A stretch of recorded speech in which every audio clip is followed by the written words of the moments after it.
Alright, in this video I will be doing a tutorial on how to set up the Messenger Randomizer for Archipelago and how to generate it locally on your machine.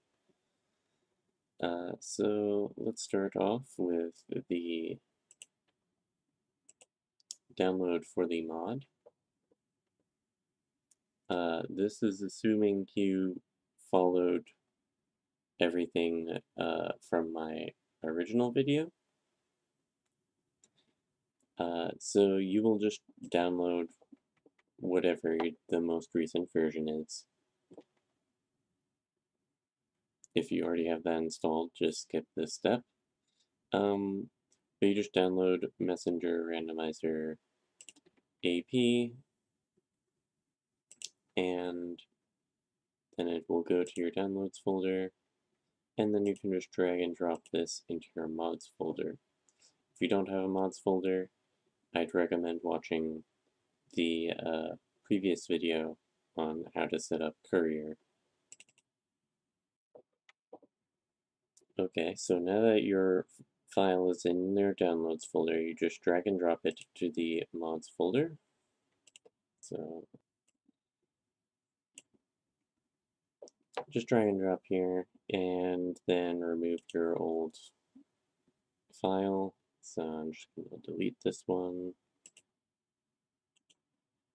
and then extract the new file here, and just replace all of the old files. If you have the other Messenger Randomizer, the one that is not for Archipelago, you will have to just remove it from your mods folder or change the extension like I did, because they are not compatible.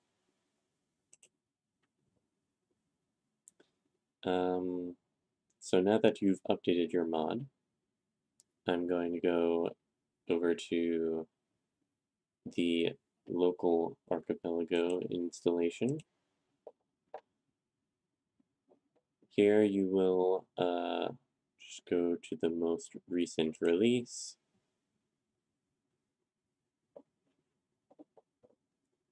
and just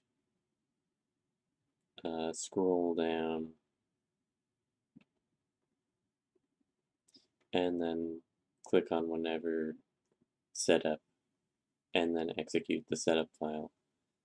But currently, as of right now, some features will not be available. So if you want to play with the map randomization, you'll have to scroll down here and find the first one that has the setup Archipelago Messenger preview setup file, and run that one instead of the current Archipelago. Now, once you have run the setup file, you're going to go to your Archipelago installation, which will be in whatever drive you use, in Program Data Archipelago. Now that you are there, you're going to start by downloading a settings file. So I will download the YAML file here, and that will be in my downloads folder. And then after you have that, you're just going to, let me take this out. You're just going to drop your settings file into the players folder in the Archipelago folder. And then you can always edit this file if you want to change the settings. Actually, let me look at that. I will open it in VS Code, but you can open it in any text editor. So here you can just change your name to whatever you want. Now I'll put Jackson Bird. And you can add a description if you want to differentiate them through that. I usually just use the name of the file as a way of differentiating it, but you can also use the description.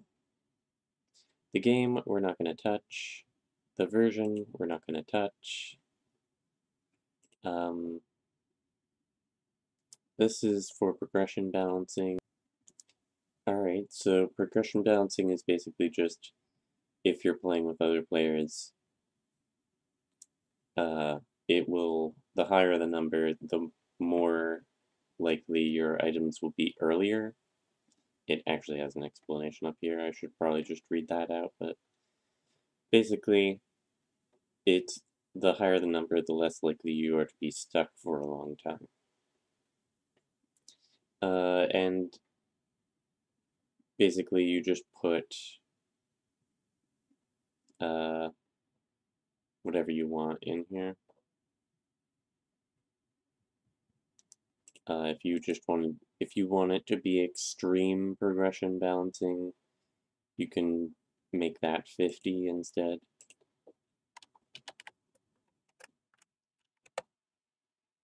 But I'm just going to leave it as normal.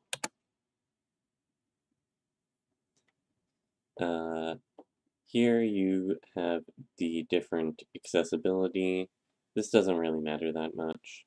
This just generates slightly differently.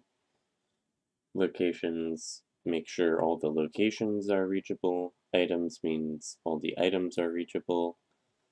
And minimal is everything that is required to beat the seed is reachable.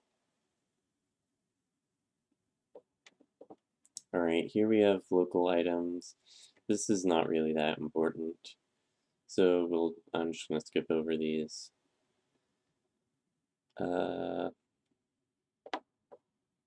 Next we have logic level.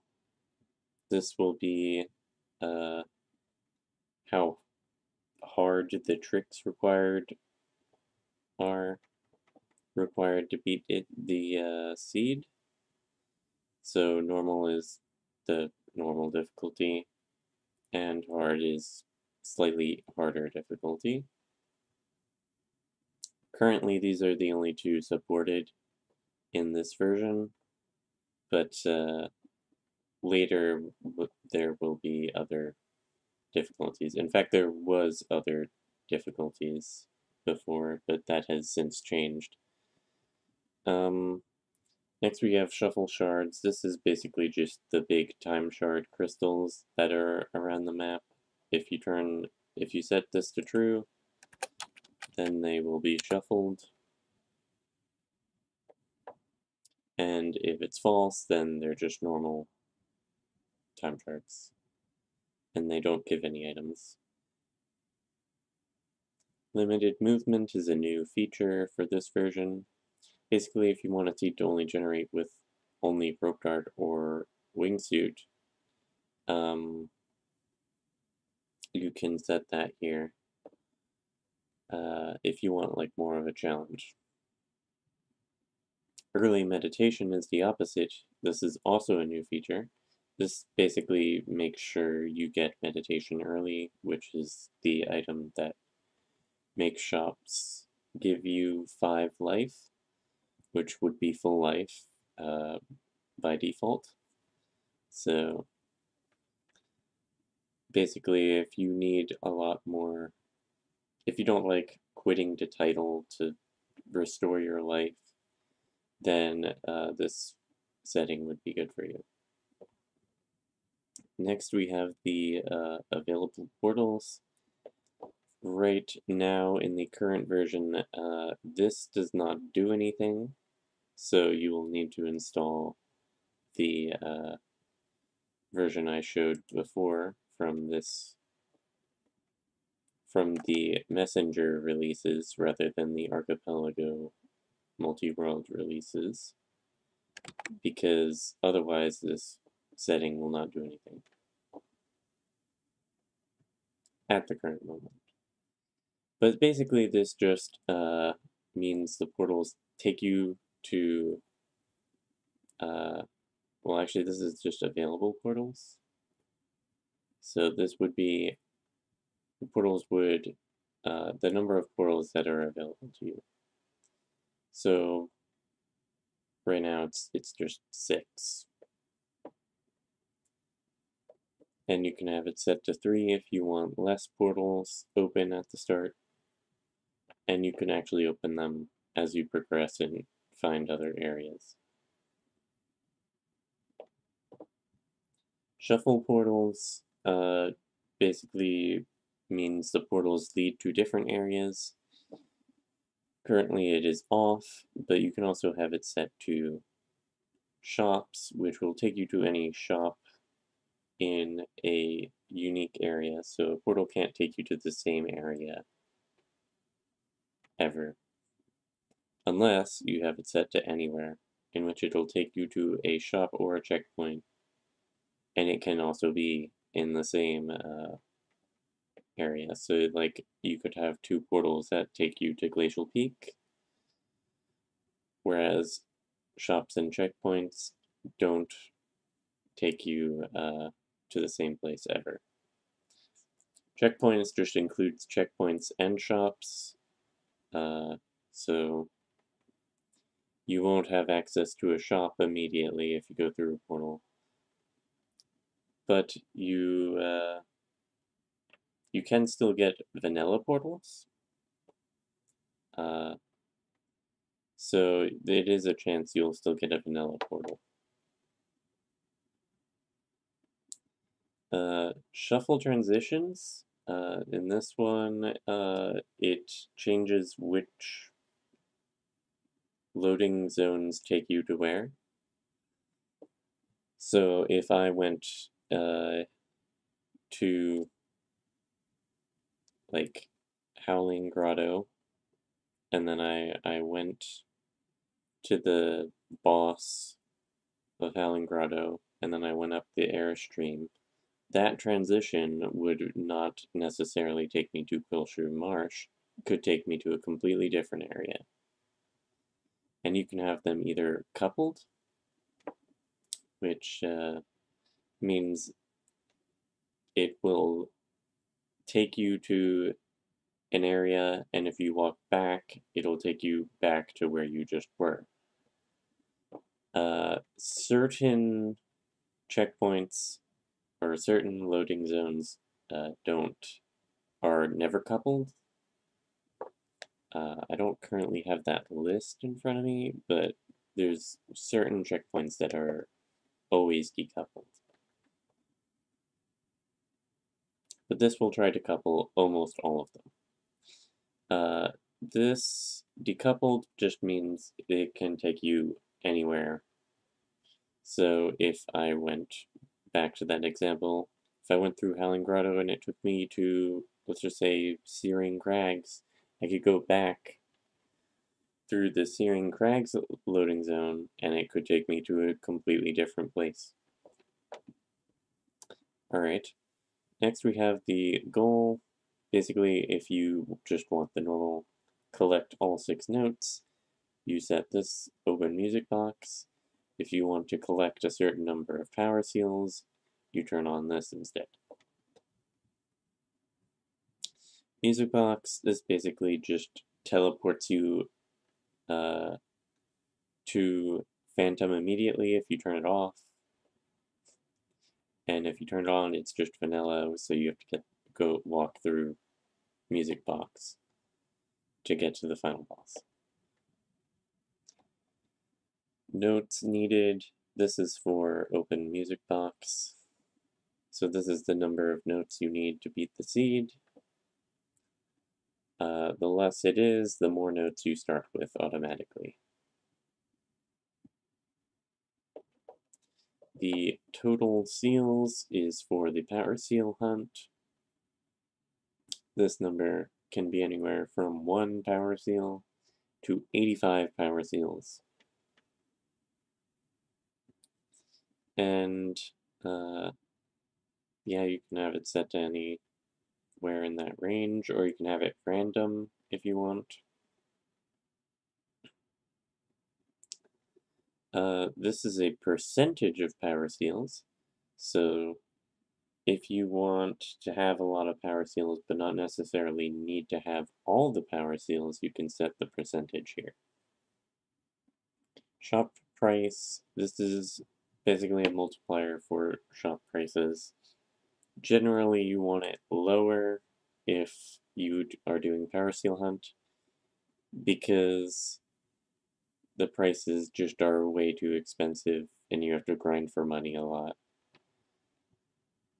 But you don't really have that problem with the base open music box, because you get a lot of time shard items rather than power seal items. And these are just some other ones. Deathlink, if anyone else has Deathlink and you die, the other people of Deathlink die. And that's about it.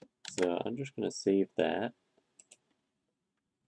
And now that I've talked about the YAML file, I'm going to move on to how to generate a seed.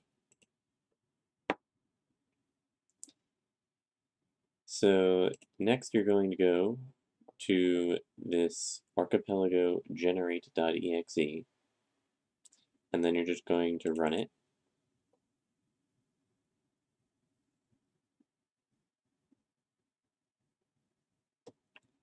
And as long as there wasn't any errors, it should be in the output folder.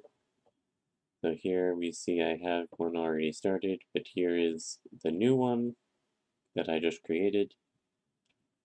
And this is basically the seed. It has all the information about the seed in it, all the important stuff. So now that we have the seed generated, we will go back, and then there's a number of ways you can do this. You can actually just take this seed file and then host it directly on the archipelago.gg website.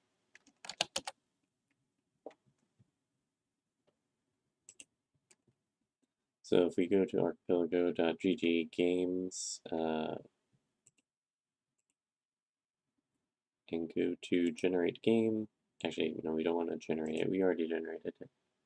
If we just want to host a game, we can upload the settings file here and just connect to the server normally.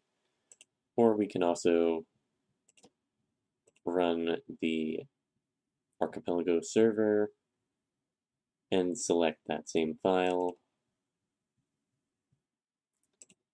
and then it will just be running on your local address at, I believe, 127.0.0.1, and the port is always 38281 by default. So if you want to run it locally on your machine, you can do that. Or you can host it on the website, which I think I'm going to go with hosting it on the website. That seems pretty easy. So we're just going to take the output file, drop it onto the website, and it's not going to work. We're going to go to Downloads, and then select our settings file that I accidentally re-downloaded. And now here is the seed. And we can just click Create New Room. And here is everything that you probably should be familiar with from the previous video.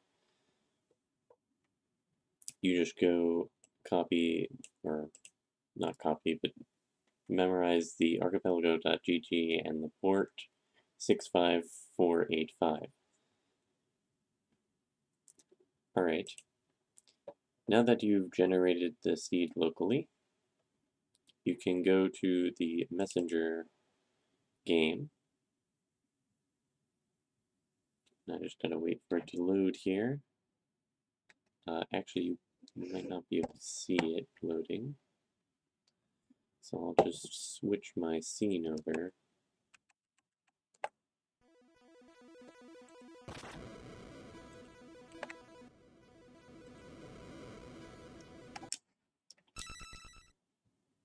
Alright, now that you see the game, we're going to go generate a seed. So I'm going to start off by clearing one of these seeds. This is a new feature for this current version. You no longer reset the save slots from the settings menu. Instead, you just delete the save file, or the save slot, and then you just go back.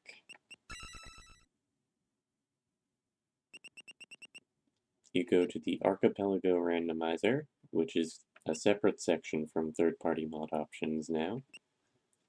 And you can also generate a solo seed, if that's easier, but you can't play with other people if you do that. Also, you can't use a tracker if you generate a solo seed, or at least it's harder to use a tracker. So here, you just do all the normal stuff. You enter the hostname, which is going to be the default hostname, I believe. Yes. And the port, which is going to be 65485.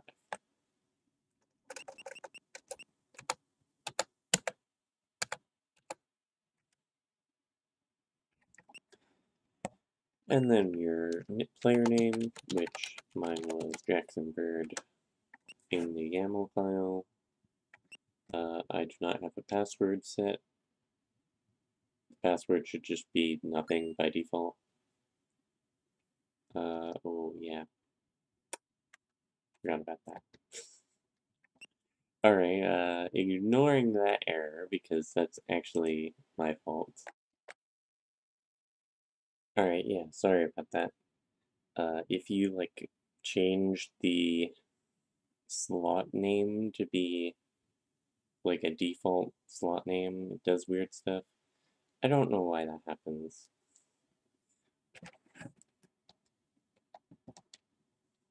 Anyways, I just removed the port, and it started working.